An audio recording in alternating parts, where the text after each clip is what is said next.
احترام معزز حاضرین، نوجوان ساتھیوں، پیارے بچوں، سب سے پہلے اللہ رب العالمین کی حمد و ثنا ہو، اس کی بڑائی ہو، اس کی بزرگی بیان ہو، جس نے ہم انسانوں کو اس دنیا کے اندر تخلیق فرمایا، بعدہ درود السلام کا نذرانہ ہو بالخصوص ہمارے آخری پیغمبر جناب محمد رسول اللہ صلی اللہ علیہ وسلم کی ذات مقدسہ مطہرہ مصطفیٰ مجتبیٰ پر، اور کروڑوں کروڑ درود و سلام کا نذرانہ ہو تمام انبیاء کرام پر بالعموم، بالخصوص ہمارے پیارے رسول صلی اللہ علیہ وسلم پر۔ حضرات، اس دنیا کے اندر کوئی بھی انسان یہ دعویٰ نہیں کر سکتا ہے، کوئی بھی انسان یہ دعویٰ کبھی نہیں کر سکتا ہے کہ اس کو کوئی تکلیف نہ پہنچتی ہو، یا وہ غموں سے بہت دور ہو، اسے کوئی سمسیا، کوئی پریشانی، کوئی تکلیف، کوئی دقت نہیں ہوتی ہو، ایسا کوئی بھی انسان اس دنیا کے اندر دعویٰ نہیں کر سکتا۔ یا اسی کے برعکس کوئی یہ بھی دعویٰ نہیں کر سکتا ہے کہ اسے زندگی میں صرف خوشیاں ہی خوشیاں ملتی ہیں، بڑی آرام و راحت کی زندگی ہے، اور دور دور تک کہیں تکلیف کا کوئی نام و نشان تک نہیں ہے۔ کوئی بھی انسان یہ دعویٰ نہیں کر سکتا۔ اللہ تعالیٰ نے ہماری زندگی بنائی ہے، ہماری زندگی یہ اللہ کی امانت ہے۔ ہماری یہ زندگی غموں اور دکھوں، خوشیوں کا ایک سنگم ہے۔ ہماری زندگی کے اندر غم بھی آتے ہیں تو خوشیاں بھی آتی ہیں، اور خوشیاں بھی آتی ہیں، غم بھی آتے ہیں۔ غم بہت دیر تک نہیں رہتے، خوشیاں بھی ہمیشہ نہیں رہتی۔ کبھی خوشیاں ختم ہوتی ہیں تو تکلیفوں کا دور شروع ہوتا ہے، خوف و ہراس کا دور شروع ہوتا ہے، ڈر کا ایک ماحول شروع ہوتا ہے، اموات کی ایک کثرت شروع ہوتی ہے۔ الگ الگ انداز میں، الگ الگ طریقے سے اللہ تعالیٰ ہمیں اور آپ کو اس دنیا کے اندر آزماتا ہے۔ آپ سمجھ ہی گئے ہوں گے کہ آج میرے خطبے کا عنوان کیا ہے؟ اللہ کی آزمائش، اللہ کا امتحان۔ اللہ ہمیں آزماتا ہے، اللہ تعالیٰ ہمیں ہماری آزمائش کرتا ہے۔ یہ زندگی امتحان ہے ہماری، اور ہمیں امتحان میں کھرا اترنا ہے۔ قرآن مجید کے دوسرے پارے کی ایک آیت کریمہ میں نے آپ کے سامنے تلاوت کی ہے، جس میں اللہ تعالیٰ نے آزمائش اور امتحان کو، آزمائش کو انسان کی زندگی کا لازمہ بتایا کہ ہم ہر طریقے سے تم کو آزماتے ہیں۔ اللہ رب العالمین نے فرمایا وَلَنَبْلُوَنَّكُمْ بِشَيْءٍ مِّنَ الْخَوْفِ وَالْجُوعِ وَنَقْصٍ مِّنَ الْأَمْوَالِ وَالْأَنفُسِ وَالثَّمَرَاتِ، میرے بندوں میں تمہیں ضرور آزماؤں گا۔ بِشَيْءٍ مِّنَ الْخَوْفِ، خوف کا ماحول بنا کر کے میں آزماؤں گا، تم خوف میں زندگی گزارو گے۔ پتہ نہیں کب کیا ہو جائے، پتہ نہیں کب میری زندگی میں کون سا حادثہ ہو جائے، خوف و ہراس کا ایک ماحول میں بنا دوں گا۔ میں اس طریقے سے بھی تمہیں آزماؤں گا۔ لاک ڈاؤن میں 2020 اور 21 میں ہم نے یہ دور بھی دیکھا، ہم نے یہ چیز بھی دیکھی۔ پہلے جب ہمارے رشتہ داروں کا فون آتا تھا تو ہم خوش ہو جاتے تھے کہ میرے رشتہ دار نے مجھے یاد کیا ہوگا، مجھے میری حال چال، میری خیر خیریت لینے کے لیے فون کیا ہوگا۔ مگر اللہ تبارک و تعالیٰ نے آج ایک ایسا ماحول بنایا، ایک ایسا خوف کا ماحول بن گیا کہ جب بھی ہمارے کسی رشتہ دار کا فون آتا ہے تو دل میں خوف پیدا ہو جاتا ہے، ایک ڈر پیدا ہو جاتا ہے کہ پتہ نہیں، اللہ نہ کرے، پتہ نہیں کسی کا کہیں انتقال تو نہیں ہو گیا، پتہ نہیں کہیں کوئی میرا قریبی اس دنیا سے تو نہیں چلا گیا۔ خوف کا یہ ماحول کس نے کریٹ کیا؟ کس نے بنایا؟ اللہ نے بنایا۔ یہ آزمائش ہے ہماری، اللہ امتحان لے رہا ہے۔ وَلَنَبْلُوَنَّكُمْ بِشَيْءٍ من الخوف، خوف کے ذریعے سے میں تمہیں آزماؤں گا۔ آپ دیکھیے دوسرے ملکوں کے اندر جہاں بمباریاں ہوتی ہیں، جہاں گولیاں چلتی ہیں، وہاں لوگ اپنے گھروں کے اندر چین و سکون سے نہیں سو پاتے کہ پتہ نہیں ہمارے گھر میں کب کون سا بم کا گولہ آ کر کے گر جائے، پتہ نہیں کب کون آئے اور ہمیں گولیوں سے بھون کر کے چلا جائے۔ انہیں اپنی زندگی اور موت کا کوئی پتہ نہیں ہوتا ہے۔ یہ خوف کی زندگی اللہ نے وہاں پر بنائی ہے۔ وَلَنَبْلُوَنَّكُمْ بِشَيْءٍ مِّنَ الْخَوْفِ، ہم تمہیں خوف کے ذریعے سے آزمائیں گے، وَالْجُوعِ، اے میرے بندو ہم تمہیں بھوک مری کے ذریعے سے بھی آزمائیں گے، تمہیں بھوکا رکھ کر بھی آزمائیں گے۔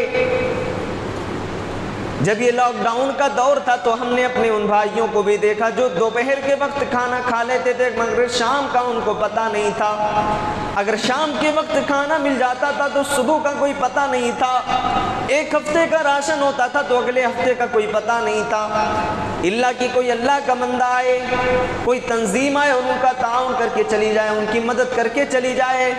میرے بھائیوں، اللہ تبارک و تعالیٰ نے سچ فرمایا کہ ہم تمہیں آزمائیں گے، کبھی خوف کے ذریعے سے آزمائیں گے تو کبھی بھوک مری کے ذریعے سے بھی تمہیں ہم آزمائیں گے۔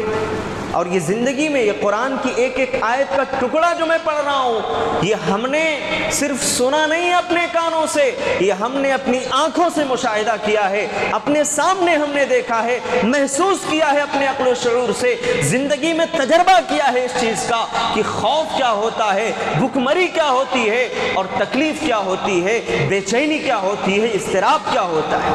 اللہ کی قسم آج تو خوشیاں ہیں، ماشاءاللہ سب لوگ خوش ہیں۔